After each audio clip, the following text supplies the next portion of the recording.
The latest on Deandre Ayton and his contract situation with the Phoenix Suns, as well as part 7 of our 13 questions that will define the Phoenix Suns season, coming up right after this.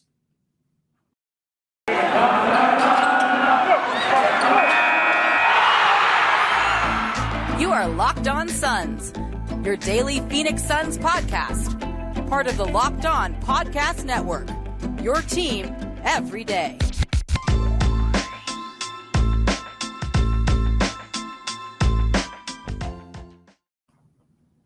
We are back. This is Locked On Phoenix Suns, part of the Locked On Podcast Network. I am your host, Brendon Kleen, covering the Suns as a credentialed media member the past 5 seasons. Thank you for making Locked On Suns your first listen every single morning. Follow the show on Twitter at Locked On PHX Suns. Follow me on Twitter at Brendon Kleen 14. We're joined today by a special guest, Robby Kalland of Uproxx of Dime, to, again, debrief on the latest on the Deandre Ayton situation and answer some interesting questions about Devin Booker. Robby, how are you doing? How was your time off? How are you getting back into the basketball groove with 2 weeks to go? How's everything? Yeah, I'm great. Fresh off of wedding weekend, back in, like you said, man, just ready to dive in. I feel like, I tried to time it where I was not missing too much. But obviously there's plenty of stuff happening, trying to dive back in and just kind of get my bearings straight with a couple weeks left in the preseason and getting into regular season games when we finally start the marathon that is the NBA season, man. It's always a real grind, but it's always fun too. Yeah. Yes. Yeah. It's I did not plan as well as you, although partially it wasn't my choosing. I did get married in March, but the wedding is in the second week of November. So not the best time to be trying to juggle basketball games and an entire wedding. But, the pandemic had other ideas for all of us. Let's dive into, though, this Deandre Ayton situation. I'm not sure whether I will release this on Thursday or on Friday because it depends how this preseason game goes against the Lakers. So there may be more, but I don't really anticipate we will get a ton of news. And where we are now is Deandre Ayton still sort of holding his ground, wanting this max and looking around the league, feeling like he, relative to the other guys who have gotten it, has a claim to be paid that money. And the Suns basically saying, we want to see more.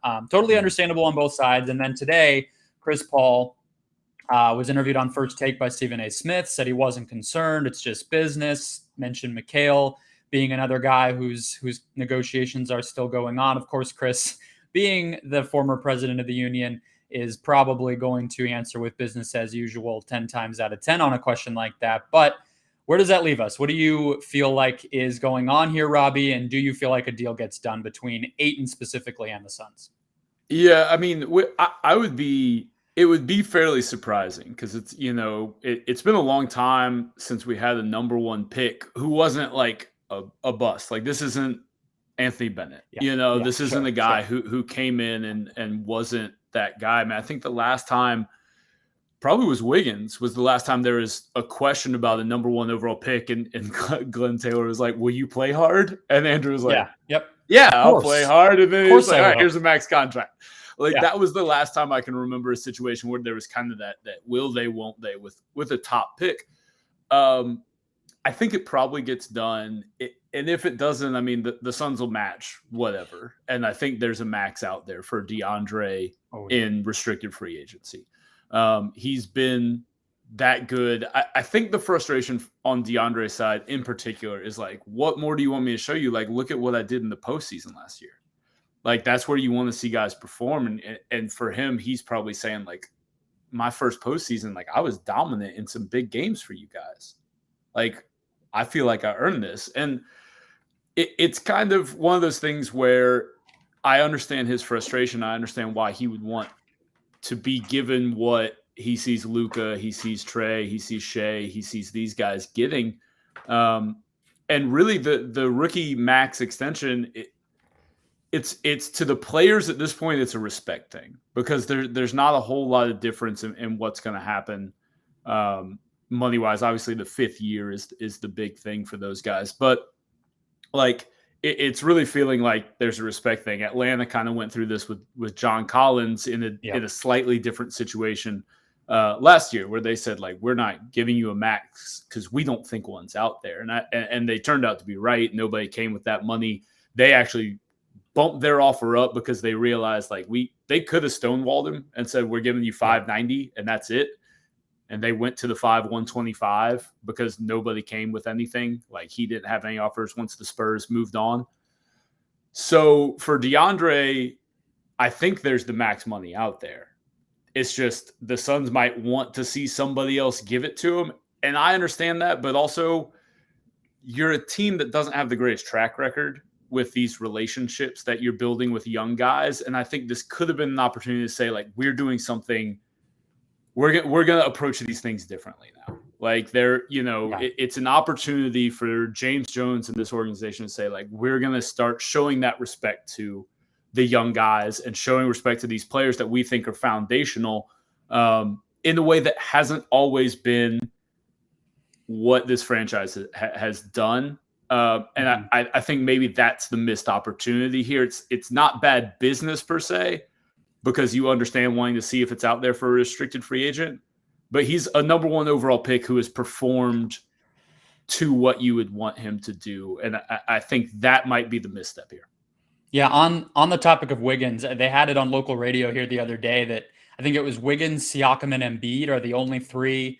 I feel like they said ever, but those are all very recent. So I almost feel like they might have just been saying the past decade or something, that have signed their extension in October. That have waited this long and actually gotten that max extension before the deadline. So rarely do you see the big ones last this long. And I think that's why we were all wondering what was going on. And then obviously DeAndre's side kind of, throws the first punch here. They're obviously playing off of that track record that you just referenced with the Suns being known for this. And I think that they were smart to do that. I think the leverage is there because Ayton does obviously have the back pocket knowledge of, like, if I really do test restricted free agency, I'm probably not going to have an issue getting maxed out. And people keep saying this is a Joe Johnson situation. I think that's because it's the most notorious one. But I actually feel like it's far closer to Eric Bledsoe, which was like, Bledsoe kind of wanted to be paid for what he meant to the team and what he was going to grow into more than what he had done. And I think that's why it's pretty similar here. And I think it would have been good, right? Just to say, like, you matter enough to us to just go ahead and do this. And the Collins example, I think, was a part of that, right? Like you said, they didn't have to pay him what they paid him. They could have said, no, we're going to really draw a hard line at the market value that we can dial up for you. But they paid him because they don't want people to be unhappy. They just won. And, like, they felt like that was still tradable, right? It's like, you're not signing a contract that's so onerous that it's just going to die on you, but you're also making him feel good. And I think that's really where we are with DeAndre. So, Chris, kind of the diplomatic response. I hope that that's how the team is approaching this. But we also, look, this is a guy who, at the beginning of his career, said, I'm playing for my second contract, right? Like, that was the quote that went viral. And, like, everybody is sort of doing that, but it's fair to question. Do you, like, you've been covering this league a long time. Do you think do you worry that it would bleed into next season based on what we just saw the team do? And this is sort of that phase where it's like, guys are asking for money. Everything's not just kosher all the time anymore. What do you think this means for them this year? Yeah, I think, if anything, I think it just means that the honeymoon phase ends quicker. There's no, like, oh yeah, all right, we made the finals. We're going to just keep rolling into this thing. Like, I don't think it's going to necessarily, like, impact performance so much as I do think there's kind of that missed opportunity to say, like, all right, let's try to keep these vibes rolling. Like, let's try to keep positivity about this team. And like, if you're probably going to have to match a max anyway, like, it just seems like a weird time to play ball. It just seems like a weird time to play hardball with this guy in this spot. Like, I get you don't want to set some precedent of, like, we give everybody this thing, but it wouldn't be hard to be like, well, he was our number 1 pick. He was a key to us making the finals. Like, it's not hard to show in the future how this was a unique situation. So I just feel like they kind of it was a bit of a misstep. I don't think it impacts how Deandre plays. I don't think it impacts how the team plays. I just think this is a guy who what's been the concern about him from the beginning was kind of high ups and downs, highs and lows, the way he can be a bit moody. Yeah. Why would you kind of want to mess with that? Why would you throw that off? And I don't think it's going to have a huge impact, but yeah, I mean, like you do run a risk of him being a little bit bummed out, but I do think this is where it helps having guys like Chris Paul in the locker room, having somebody like Devin Booker in the locker room who's been around for a while, can be like, look, like you're gonna be fine. Play. The money's gonna figure itself out. Like that's the thing. Chris Paul can take him aside and say, look, like you go out there, you dominate, big man. Me and Book, we're gonna feed you. We're gonna make sure you get paid. Like that. Mm-hmm. If anything, I think that's what happens early in the year. Is Book and CP3 are going to be like, we're going to feed DeAndre all the time. And I think in that locker room, you can kind of turn it around and say, this is your chance to give management that, y'all screwed up by not paying me. I'm going to go get my money. Y'all are going to have to match it and say, like, we're going to go feed the big man. And we're going to try to channel this frustration into some positivity for the team on the court. And I think that's the way that they're going to need to go about this. Yeah, that's the place where just being a veteran, that's sort of like this is business type of thing can actually show up in a real way. Is like Chris can say, you're going to get paid, which I'm sure is the anxiety that Ayton has, right? I mean, this is the first time he doesn't know. You feel confident you'll go out and get that, but hitting free, if he really would have to hit restricted free agency, that sucks. Like that's nerve wracking. Right. So I think Chris can just be able to be there and say like, look, everybody in the world knows how important you are. Everybody knows the role you're going to have. Do what you did last year, and you're going to have no issue getting that money, whether it's from the Suns or you force their hand and go get it somewhere else, and you show them even more what you're worth, right? Like, I think that sort of us against them mentality can kind of work, and I do think that locker room's close enough where they can figure that out internally, whether the management or anything else is necessarily on the same page. But let's close out with that, and then pivot to question number 7 here on our 13 questions that will define the Phoenix Suns season. This one is Devin Booker centric. As I said at the top, it's pretty simple. Can Devin Booker go back to looking like the point book version of himself that we saw early in his career? We'll answer that in just a second. First, though, a quick word from SweatBlock, the little secret to confidence right in your back pocket. It's like a deodorant. Everybody knows how those work, but they're changing the game because it's not like that typical stick. It's not that hard thing you rub. You have to reapply all the time, especially if you live somewhere like Arizona. You are very aware of that. It's like a wet nap, actually. You rip it open, apply it. They say to do it before bed, let it soak in while you're sleeping, wake up. They say it lasts for 7 days. Look, I feel like you got to use a couple extra here living in the Valley if that is where you are. This ad was not written for us. So we have some particular needs, but you wipe it there and it lasts for a very long time. I've done it for 2 days. That was as long as I was willing to go. And trust me, it did work. And look, the comparison being multiple times per day, SweatBlock fixes everything. So check them out. SweatBlock.com. It's again that little secret to confidence right in your back pocket. You can wear what you want to wear, put it in a bag, a toiletry bag, a work bag, whatever it might be, or just again right in that back pocket. And it really works. It's going to change, look, your whole habit, your whole sense of purpose. You get that little pep in your step. It feels good. Go to, again, sweatblock.com today. 20% off when you use the promo code LOCKEDON. That's promo code LOCKEDON at checkout for 20% off at sweatblock.com, or check them out at Amazon and CVS. Question number 7 here in our Suns preview series. Robby, I'll put it to you to start things off. How did last season change how you look at Devin Booker? Because the question is, can he go back to the high usage point book type of guy that we saw? Does he need to? So let's just start from the bottom here. How did last season and the run that the Suns went on, what he did as a player, change how you looked at him? I think it started 2 years ago when he made that jump in 2019-20 as far as being an efficient scorer at kind of all 3 levels. And he carried that over this past season. His splits are pretty close to the same last year. And I think that cemented, that was kind of the validation of that 19-20 season, where you go, okay, like he's doing it on this young up and coming squad. Like he's clearly the leader here. Then you bring in Chris Paul and it goes, okay, how is he going to adapt to having kind of another alpha guy in that backcourt who, Chris Paul knows when he wants the basketball, and how is Book going to respond to that? How are those two going to balance each other? And obviously it worked, I think, better than anybody anticipated in year one.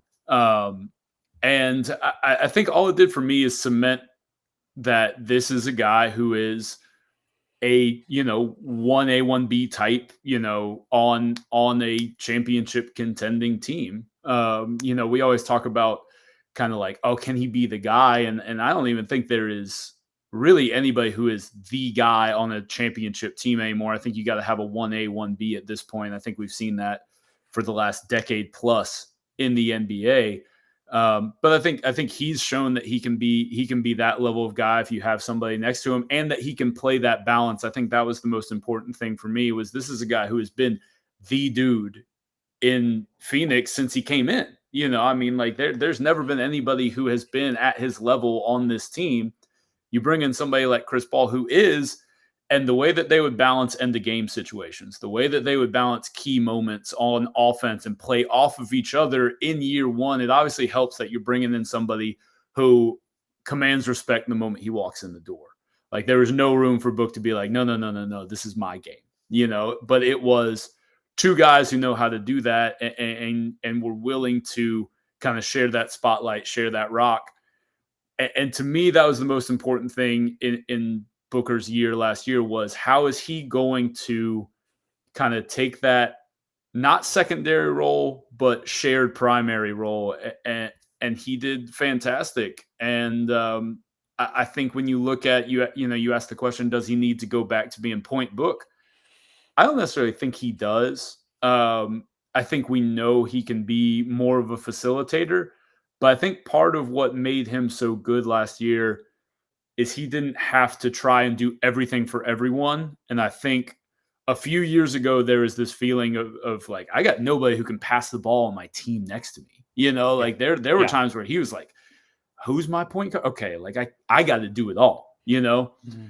And I think it helped him to be freed from that creative load for the entire team. Like, there's only a few guys that can really do that. Chris Paul is one of those guys who can carry a creative load for a team. LeBron James is a guy who can do that. But there's a lot of guys who don't do that, who are great players. Like Kevin Durant's not a guy that you want to ask to. We saw in the Milwaukee series, like, he got himself bogged down by having to try to create for everybody on that Nets team. And it took him out of what makes Kevin Durant so special. And I think Book is a little bit in that same way, where he can facilitate. He's a good passer, but he is a guy that you want looking to score and not worrying quite as much about if he's keeping everybody involved. It's nicer to have someone like Chris Paul, who has that mindset of saying, Deandre hasn't touched the ball in 5 possessions. We better get the big fellow the rock so he stays engaged. Yeah, Book's mind doesn't work that way. Yeah. Book doesn't need all that on his mind. And so I think your question is, does he need to do that? I don't think he needs to do that. I do think there are places to build on last year for sure. But I think it went about as well as you could ask for. And I think if he can just replicate that, Phoenix is going to have a chance in the West again. I think it's two paths. I think I probably lean toward yours, but we'll get into what that looks like. I think that the two paths are either he does do more as a creator. And you talked about Chris and what he brought to this organization, this roster when he got here. The other thing he brought is he figured it out with Harden, right? So like, there is that track record. We've seen what that looks like. Now, they didn't get as high as the Suns did last year, but they very well could have, right? And so that exists. The other part is, the other path is that Booker just stays in sort of his current role, so to speak, but just elevates what he's able to do within that to another level. Right. Because I think the reality is, like, they just didn't have enough. And the Bucks weren't even like the most offensively potent team they could have faced. And even the Bucks challenged them to keep up from a scoring perspective, just with a guy as good as Drew Holiday, which is just like a tick above the Suns' third option as a scorer, whoever you consider that to be. Drew Holiday is not a world beater, but he was just better enough that broke down for the Suns. So Just to go through the numbers real quick. Book cut his last year. The assist rate obviously fell by a ton. That's why we're talking about this. Still one of the most 3-level guys in the NBA when his threes are falling. Like that part has still not been there consistently, but there at least last year during the playoffs, we saw, game 6 against the Lakers or some of these other moments where he's just raining in threes and you can't stop him, right? I mean, you really can't. And then the last part of it is like the defense, which we're not going to talk about a ton today, but it's still, even last year, as we were all kind of looking at him and saying like, wow, it's looking better. It didn't statistically pan out to be all that much better in some of the all-in-one rankings, which you can trust or not trust. But the fact is they treated him the same as they always have, despite the team defense getting better. So I guess the question might be then, actually, let's take a break because I think the how is sort of the next part. So we can jump off this really quickly and start to really get into the weeds of how this happens. We'll continue that in just a second. First, though, a quick word from Built Bar, the best tasting protein bar ever, my favorite protein bar. And Built Bar likes the healthiest candy bar ever because they are all packed with flavor. They have something for everybody, whether it's the classics like mint brownie or coconut or raspberry, or the limited time offers like cookie dough chunk, which I'm making my way through a pack courtesy of Built Bar right now. Those are available for sale on their website. They also have seasonal favorites like strawberry, orange, or German chocolate. So there is something for everybody. They are sweet. They are covered in chocolate. They're soft. Makes them easier to chew than normal protein bars. Look, at the end of the day, they are delicious and they are pretty light. Only 180 calories at the high end, 5 grams of sugar at the high end, and packed with protein, 17 to 18 grams in each and every bar. So not going to fill you up, but they are going to get you that protein bounce that you need after a workout, before a workout, maybe just, between lunch and dinner, you get a little hungry, you throw that in there. You don't have to worry that it is going to bog you down or be unhealthy or any of that stuff. Check it out. Try your favorite flavor again, or maybe dip into something new, the summer seasonal or that yummy cookie dough chunk. Go to Built.com, use the promo code LOCK15 when you do to get 15% off your next order. Not first order, next order. You can use this promo code as many times as you like. That's promo code Locked On, or Lock15 rather, for 15% off at Built.com. Today's show also brought to you by BetOnline.ag, your number one spot for all pro and college football action all season long. With the new and updated site and interface, you get even more odds, props, and contests all year. BetOnline continues to be the number one source for everything football. So head to the website. Again, that's betonline.ag, or their mobile app. Make an account. Put your first deposit down. And when you do, use the promo code Locked On to receive a 50% welcome bonus. Again, that's promo code Locked On when you make your first deposit to get a 50% welcome bonus straight to your account. From football, basketball, and boxing, right to your favorite Vegas casino games, take advantage of all the amazing offers at betonline.ag throughout the 2021 season. BetOnline, where the game starts. Okay, let's close out. We were talking about how Booker can go about doing this, Robbie. And I mentioned Harden. He was the comp that Suns fans dreamt up for a long time when Booker first came into the league. But I think your point is valid, and that's why he's so interesting. Booker is a guy who only did that, you could make the case, because he had to. Now he doesn't have to, and it seems like he's most comfortable not operating that way. On the other hand, you look at, who are the comps of what could Booker look like if he's the alpha, the 1A, you said a 1A and a 1B. Let's say he's the 1A on a championship team. What does that look like? And you kind of look around, and it's like it's if it's not Harden, because he's sort of a unicorn, then it's Kobe, it's Tracy McGrady. These are the sort of 2-guard, combo guard guys who have done this, and their assist rates are astronomical most of the seasons when they're at their very peak. So how does this look to you? How does a Booker-led championship team look to you, and what role does he sort of have to fit into in that?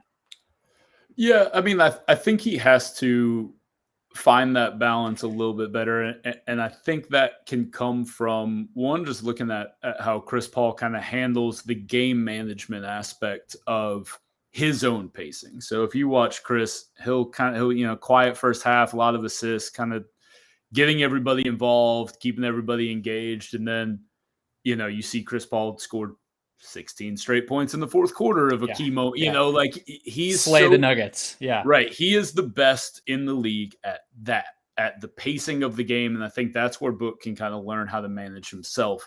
Instead of scoring 18 in the first quarter and then kind of being gassed out by the time you get to the fourth quarter and your legs are shot and you can only get 5 points on, 7 shots, you kind of, I think for him, it's learning that pacing, making sure that his legs are there in the fourth quarter. I think we saw him get better at that over the course of last year, where there were games where he was the one taking over in the fourth, where he was the one getting those spots and knowing his spots. And so I do think you want to see the assist rate climb just a little bit more. I don't think it gets back to that 17, 18, 18, 19 30, type number, 33%, something like that. Yeah. And that's just because he doesn't have to. And I think the Suns are trying to kind of continue to tinker with these lineups and with the options around him to make sure that there's opportunities for him to bump that up. Adding Landry Shamet theoretically gives him another option for finding that shooter. You still, I think you're still seeing him and Ayton coming together and learning that connection on pick and roll, because Book runs it in such a different way than a Chris Paul. I think you saw CP3 and Ayton immediately click because Ayton's a prototype that, Chris has played with a million times. That's DeAndre, that's young DeAndre Jordan, that's young Blake, these guys who can Clint Capella, roll hard. Yeah. Clint Capella, any of those guys roll hard, throw it up. This is the first time Book's really ever had anybody like that in the league. And so I think the way he plays pick and roll game is a little bit different. He's still figuring that out. So I think if he can get a little more comfortable with him, and I think it'll help. JaVale's the same type of guy in that game. So I think it helps having every time you're running it, you have a similar type of guy. Dario is the complete opposite, right? Dario is a pick and pop guy. Yeah. And Frank Kaminsky, same thing. Yeah. Yeah. So they're not going to roll hard. So he never really played with a guy up until DeAndre, who was that dominant going downhill to the rim. And I think you're going to see him get a little more comfortable with that. But I think for Devin, what it looks like is that 3-point percentage has to bump up some.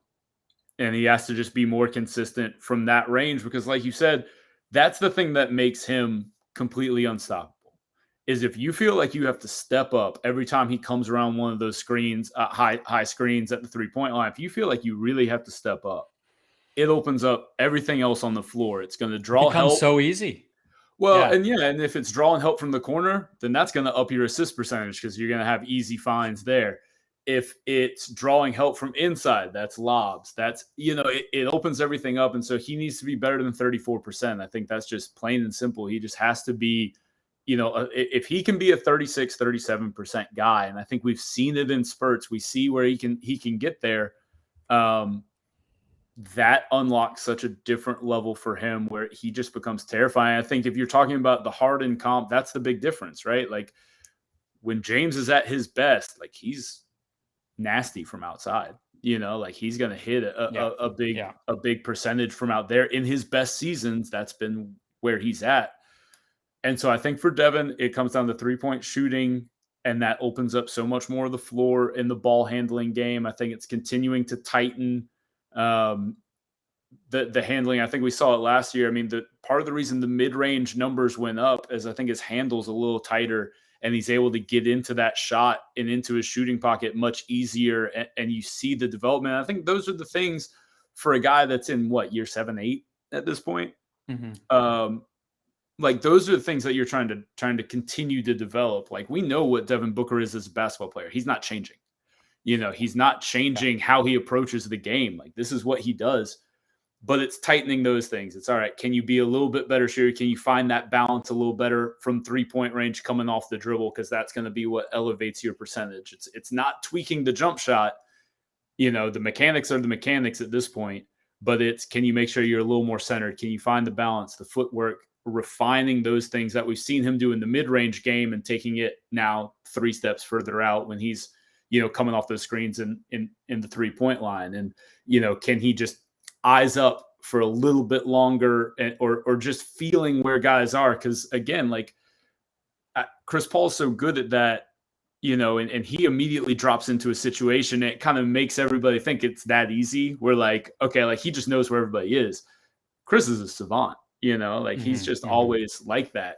I think Devin having another year with Monty, another year with all these guys, I think it's going to continue to feel more natural. He's going to know where Jay Crowder wants to be on the 3-point line. I think there's so many subtleties to where when you have new shooters and you have different guys around you, it takes some time, especially if facilitating isn't your natural instinct. And I think for Book, he's a very good passer, but it requires the effort to think about it as opposed to just naturally knowing where guys are going to be. And so he's just going to continue to learn that.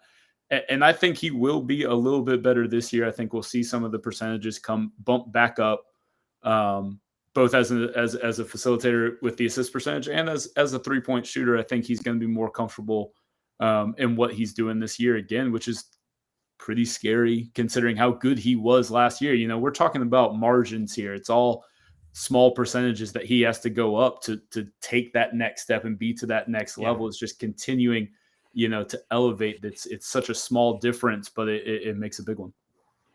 It seems like a lot of the stuff we're talking about, and you kind of nailed it at the end there, just bringing it all home, that you hope that just the continuity is what does it in a lot of these areas for him. Because, you know, if you're tracing through his career and we're kind of talking about the up and down, like that's been the thing that's been missing. And it sounds so obvious, but when you really start to break down like the actual like technical ways that screws with somebody, I think you start to see like, well, man, like, you know, if he knows where his threes are coming from, if he knows where those passes are going to be headed, if he knows, you know, what Chris likes and doesn't like, when Chris wants to take it easy versus when he's on and kind of on fire in his own way, that all I would imagine starts to become more of second nature rather than a constant thinking game. Right. And then I think your point about pacing is somewhere where I was having a hard time putting it into words on Monday when I was talking with another guest about like who kind of raises their offensive game. And we didn't talk about Book a lot because I knew this show was coming up. But one of the things we got to was like, you kind of get to this point as an offensive guy in the NBA, and like the ways that you grow from here, you sort of feel more than you see them or can measure them. And like the pacing is one area where I think it's going to be huge of knowing, you know, when do I have energy? When am I on a guy who can't guard me and I can just cook them? When is somebody on my team Landry Shamet just made 4 threes and I'm literally going to just go stand in the corner and that's fine. I don't need to get involved. Right. Because he did. I think that's one area where like you were talking about the turnovers, being able to get to the mid range, trusting himself a little bit in terms of getting to his spots. That's where I really noticed growth in the playoffs, especially was like, he can just take the most ridiculous shots that nobody else in the league is even trying, and he makes them. He knows how to get to those, and he's so confident taking them. Like those weird 6-footers, he takes jump shots from places on the floor that most guys are trying to lay the ball up, right? Like he does have that trickiness. So I think the optimistic view is like, you know, it just kind of happens naturally. So that's a good place to leave us off. I think we're on the same page, which I would imagine most Suns fans are. I think that's how most Suns fans see it. I don't really think there's a lot of people looking at it anymore being tricked into thinking like he's going to be James Harden. I don't think he wants to be that type of guy, and I don't think that's how he's best. We'll close out here though, Robbie, because I honestly, it's I want you to agree with me, but I think it's preposterous anyway. The Suns total over under this season is at 51.5. You're taking the over, right? Yeah, I've got this somewhere. Hang on, let me pull up my numbers. Because my numbers. It's bonkers that they are expecting the Suns to win half. That the line is half a game higher than what they won last year with 10 fewer games. Like I just don't. I don't get it. Yeah, I've got the over. I just wanted to triple check, but yeah, I've got the over. It wasn't one that was like rock solid on my card because, you know, I think the default there in question there for, you know, the odds makers is, look, if Chris misses, you know, Chris was incredibly healthy last year. If Chris misses 20 games, that becomes a lot more dicey. But I think you're right. I mean, I think you there's a reason they added Landry Shamet, is that's a guy who can run a little point if needed. You know, he played point in college. You know, you keep Cam Payne and you just hope Cam Payne can keep being Cam Payne. You know, like I think that's the thing that Monty has done.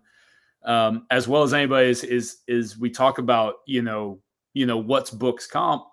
I think what Monty would tell you is with any of these guys, what he wants to do is he wants to empower these guys to be the best versions of themselves. And I think that's what he's going to be asking Book to do. And some of that's going to be maybe facilitating a little more. but it's going to be to just try and elevate and take that next step in all the things he was already doing well. And it goes the same way. That's what he was doing with campaign. That's what he's asked Deandre Ayton to do, which is you don't need to be, anything else other than all the best versions of what you are. But yeah, I mean, you look at this team and I just don't see the step back. I don't see where this, it didn't feel like this was an overachieving year. It didn't feel like this was a team that was just out of its mind for, a month and won 17, this wasn't, the 60-win Hawks who won 17 games in a row. And you're like, maybe that's not the most sustainable thing. Like this team was just really good all year, and they return all their pieces. They kind of, swap some guys in and out. You add Shamet, you lose Javon. But that doesn't impact a win total for me. You lose Dario, which hurts some in some ways, but JaVale brings you a different dynamic that I think is a little more of a consistent dynamic from what DeAndre is. I just, this is a 53, 54 win team, I think. The West is good, but, if you're talking about the Clippers aren't going to be as good this year because of Kawhi being gone. You have some question marks in Portland and elsewhere. Denver's going to be without Jamal for a while. So there's opportunity for them to once again be a 1-2 seed in the West. And if you think they're a top 2-3 seed, they're going to win 52 games, right? Like that, you have to believe that. So yes, I would agree with the over. And just they're just a really good basketball team. And obviously anyone who thinks health is going to be a question mark, you can say that for any team, but they've got good depth. And and also I think, like you said, they know what they want to do this year. You talk about that continuity. That's something this team hasn't had in a very long time. Everybody knows what they're going to be asked to do. And I think it's just going to be nice to have things come as second nature for a team that hasn't had that in a long time. Yeah. So much optimism in this show. I love it. The fans will love it as well. You can catch all of his stuff over at Dime at Uproxx, and follow him at rkalland on Twitter if you don't already. That'll close us out. I think this will be going up Thursday or Friday. So enjoy your weekend, everybody. We are just a short way away from Suns basketball being back in real life. The preseason is meaningless, so I don't count that. We'll be there soon, guys. Enjoy the weekend. I'll talk to you Monday.